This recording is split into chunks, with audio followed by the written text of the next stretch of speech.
بسم الله الرحمن الرحيم.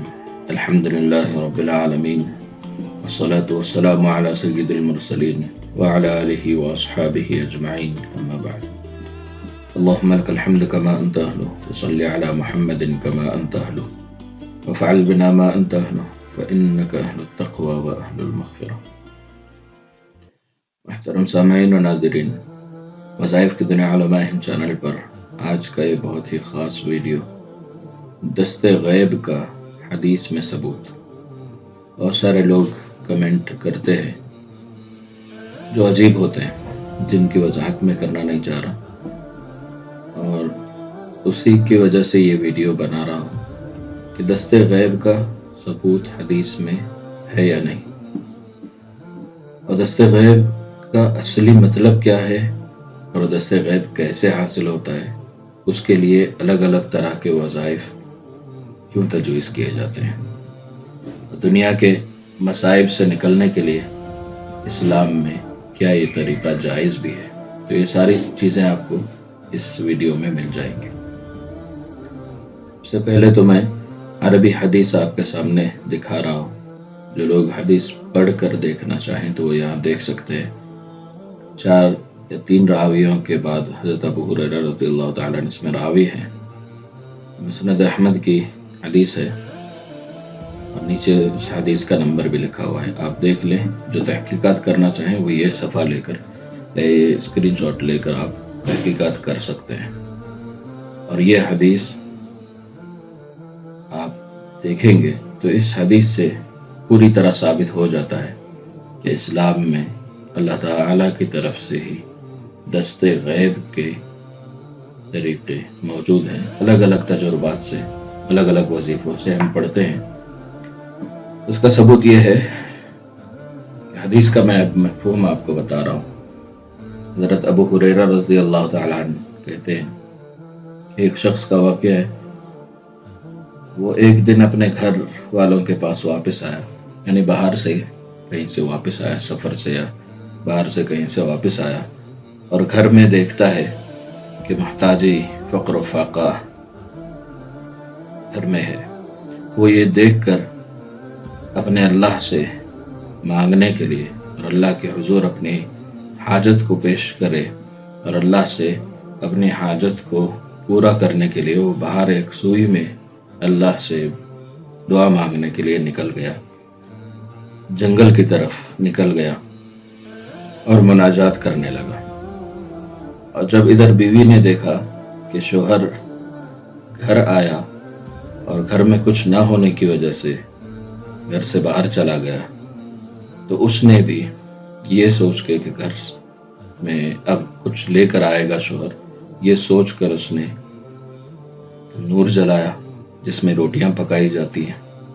تنور جلایا اور چکی کے 2 پارٹ جو ہوتے ہیں اس کو الگ الگ رکھے ہوئے ہوتے ہیں جب کام نہیں ہوتا.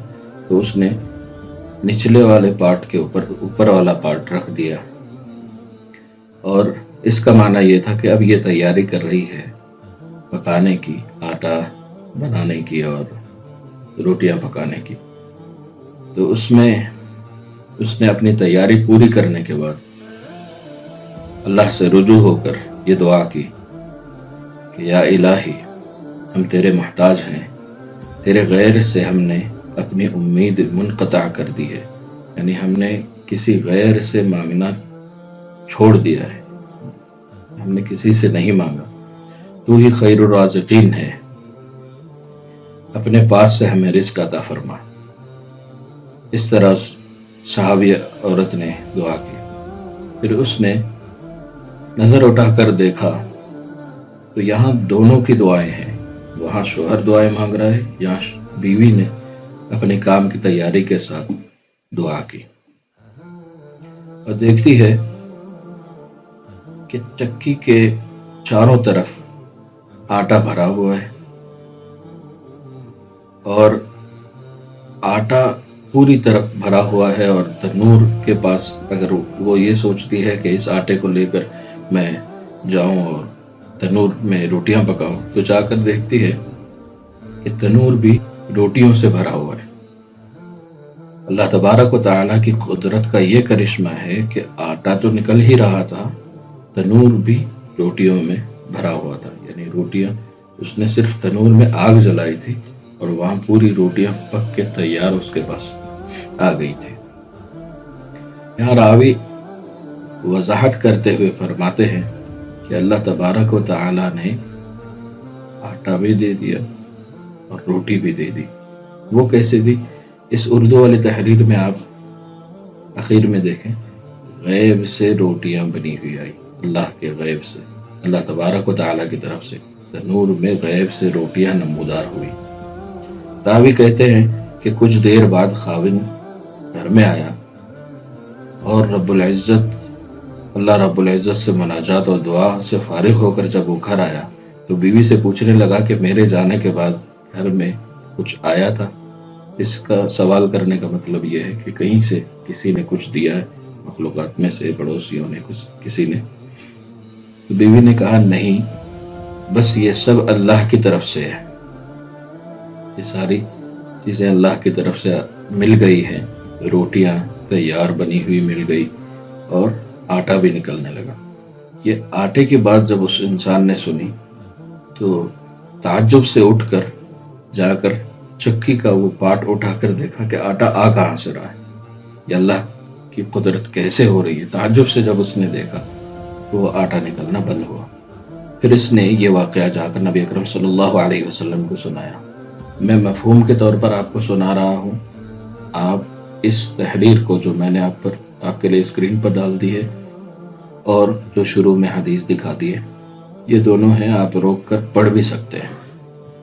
سمجھنے کے لیے میں انہی الفاظ کو آسان سمجھانے کی کوشش کر رہا ہوں، مفہوم بتا رہا ہوں۔ تو نبی اکرم صلی اللہ علیہ وسلم کو یہ جب پورا واقعہ سنایا گیا تو نبی اکرم صلی اللہ علیہ وسلم نے فرمایا کہ اگر جان لو کہ اگر یہ شبہ نہ ہوتا کہ یہ شخص اس چکی کو نہ اٹھاتا تو اس میں کوئی شبہ نہیں تھا کہ یہ قیامت تک چلتی رہتی، قیامت تک یہ چکی گردش کرتی رہتی اور اس میں سے آٹا نکلتا رہتا۔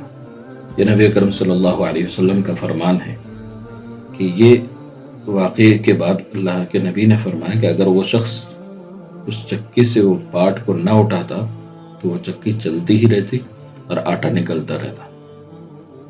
یہ واقعہ سننے کے بعد حضرت ابو ہریرہ رضی اللہ تعالیٰ عنہ وہیں پر موجود تھے اور نبی اکرم صلی اللہ علیہ وسلم نے ایک اور ارشاد فرمایا کہ یہ بات بہت بہتر ہے کہ تم میں سے کوئی آدمی پہاڑ پر جائے، بیابان میں جائے، لکڑیاں جمائے اور اس گٹھری کو اپنے اوپر لادے اور جا کر اس کو بیچے، پھر اس سے عفت حاصل کرنے کے لیے اس سے اپنے بچوں کو پالے، اور یہ بات اس سے بہتر ہے اس کی نسبت کہ کوئی آدمی کسی کے پاس جا کر سوال کرے۔ سوال کرنے کا مطلب یہ ہے کہ چاہے قرض ہو یا بھیک ہو، مانگنا، مخلوق سے مانگنا، یہ دونوں چیزیں بہت بری ہیں۔ اگر آپ کو چاہے کسی بھی طریقے سے، چاہے وہ کام حقیر ہی لگتا ہو، محنت کر کے کمانا پڑے، یہ بہتر ہے کسی سے مانگنے میں، چاہے وہ قرض ہو یا بھیک ہو۔ تو ان سب سے اللہ ہم سب کی حفاظت فرمائے اور ہمارے مومن بھائی بہن اللہ سے مانگنے والے بن جائیں، اللہ کے خزانوں سے لینے والے بن جائیں۔ اس لیے ہمارے چینل پر دست غیب کے مضمون سے بہت ساری ویڈیوز آتی رہتی ہیں۔ یہ حدیث کا مفہوم میں نے سمجھا دیا آپ کو، اور یہ جو حدیث ہے حضرت ابو ہریرہ سے پہلے 3 راویوں کے ساتھ یہ مروی ہے، مسند احمد کی حدیث ہے، اور یہاں ہمیں یہ سمجھ میں آتا ہے کہ اللہ ہی خیر الرازقین ہے، غیب سے بغیر اسباب کے بھی اللہ تبارک و تعالی آپ کو رزق دے سکتے ہیں۔ ان صحابیوں کی جو صحابی تھے اور ان کی بیوی، ان کو ضرورت تھی رزق کی، کھانے پینے کی، اس لیے اللہ نے آٹا اور روٹی ان کو عطا فرما دی۔ اب آپ کی جو ضرورت ہوگی، آپ کی جو بھی ضرورت ہوگی، چاہے وہ کپڑوں سے متعلق ہے، پیسوں سے متعلق ہے، گھر سے متعلق ہے، یا کسی اور چیز سے متعلق ہے، تو آپ اپنا مقصد اور اپنی ضرورت، اپنی حاجت اللہ کے سامنے مانگیے، اللہ سے مانگیے، کسی مخلوق سے نہ مانگیے۔ یہی مقصد سے ہم لوگ الگ الگ طرح کے آپ کو دست غیب کے اعمال دیتے رہتے ہیں، جس میں الگ الگ اللہ کے اسموں کے، کچھ قرآنی آیات کے، کچھ درود شریف کے وظائف ہوتے ہیں، جس کو کر کے آپ اللہ سے مدد حاصل کر سکتے ہیں، اللہ سے آپ ضرورت کو، اپنی حاجت کو پورا کروا سکتے ہیں، دعا اور عمل کے ذریعے سے، وظیفوں کے ذریعے سے۔ یہی مقصد ہے ہمارے چینل پر زیادہ دست غیب کے اعمال آنے کا، اور یہ بنیاد ہے حدیث، یہ حدیث بنیاد ہے دست غیب کے اعمال کی۔ اسی سے ہم سبق حاصل کر کے الگ الگ اذکار کو الگ الگ تعداد میں پڑھتے ہیں، تب جا کر اللہ کی مدد آتی ہے، اور یہ ضرور یقیناً آتی ہے۔